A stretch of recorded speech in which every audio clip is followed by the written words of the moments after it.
Hello and welcome back to another World of Warcraft lore video. This time it's going to be a Warlords of Draenor based one from the Alpha. So I was questing around in Frostfire Ridge, and while I was questing, I stumbled upon a curiously stealthed night elf quest giver called Gul'Dan Felsong. This was really rather strange because she was lurking outside of Frostwolf Village, and I of course was playing an orc. So, of course, this was interesting. I decided to make a video on it. It's also of note that she was a member of the Watchers. That's the order that was involved with jailing Gul'Dan for those 10,000 years. Anyway, it turned out that she was escorting Khadgar and trying to find a way of getting him into the nearby orc base.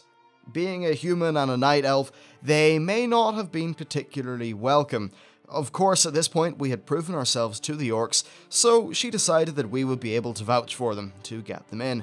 While on the way to the orc base, though, she explains that they're actually there looking for the Shadow Council. They have word that they are working in the area, but they haven't been able to quite pinpoint their location yet.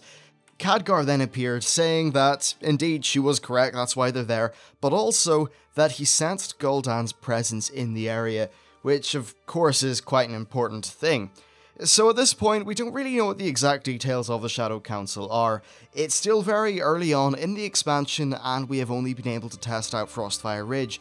Since Gul'Dan's home is Shadowmoon Valley, we will likely get more information there, but so far it seems as if they are similar enough to the Shadow Council of our own timeline. Anyway, so we make it into the orc base without any trouble. And first, the local Farseer and his fellow orcs send us off to deal with a few of their problems. But the big thing we do is deal with their local wolf pack's mother. As it turns out, she's infected with a fell energy that has made her aggressive to the orc hunters and the rest of her pack. Because of this, we have to put her down, and then bury her in the Frostwolf graveyard. This is, of course, the doing of the Shadow Council. They're most likely trying to weaken the orcs, so that when they eventually do attack, things will be a little bit easier for them. Anyway, so after this is dealt, we are sent back into the area to disrupt the Shadow Council. Of course, we find their base and realise that their force is comprised of local orcs who have defected, and then also their wolves.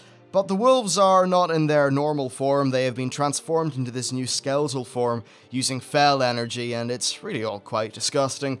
So, while we're down there, we decide we gotta disrupt all this. We do that, but we also steal a very useful scrying ring from one of their leaders, which Khadgar will then use to see inside the council base.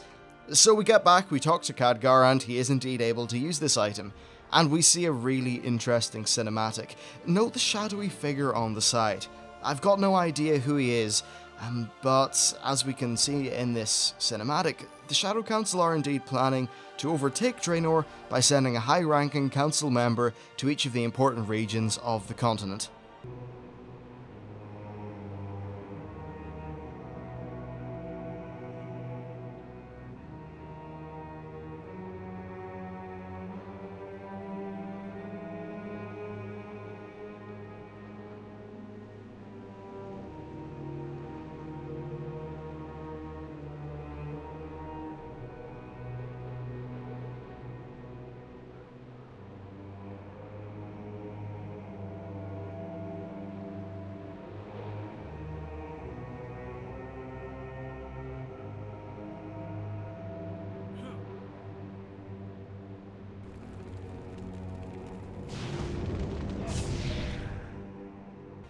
Anyway, with that scene, we head back into the base.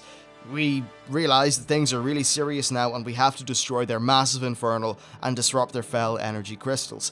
Obviously, if they had these energy crystals and they were able to summon in all these infernals, it would be very bad for the local orc population. So we do that, and we put an end to their base. With that done, we go back to an image of Khadgar that he summoned outside Gul'Dan's cave, and then we are sent in, and it's time to face down Gul'Dan himself. We venture into his lair, only to have him laugh at us as he shields himself and then transforms one of his minions into a demon. We are, of course, able to kill the demon, but Gul'Dan does the usual thing. He warns, against our future and says that he will remember who we are, and then he slinks away into the darkness, probably just porting back into Shadowmoon Valley so he can deal with the problems there. So overall, this entire thing is very interesting, and what we do see is a Shadow Council that's quite a bit weaker. He was only able to summon in that demon that we fought by a lot of blood sacrifice. So it would seem like their actual capability to summon in Burning Legion members is far reduced from perhaps what would have been going on in, or what we would have maybe seen in terms of the Burning Legion in the Burning Crusade expansion, where they were able to just, set up big teleporters and, portals even, and, just pour forces into the continent. That's not going to happen, and it's definitely, at least it seems to be the case, that we will mainly be fighting Shadow Council forces, and not necessarily the demons themselves. At least initially, I would not be surprised if we had a demon-themed patch for this expansion. Anyway, that's it for this video. Thank you very much for watching. Stay tuned to the channel for all the latest Warlords of Draenor coverage. There'll be multiple videos a day, and yeah, that's pretty much it. I will see you next time.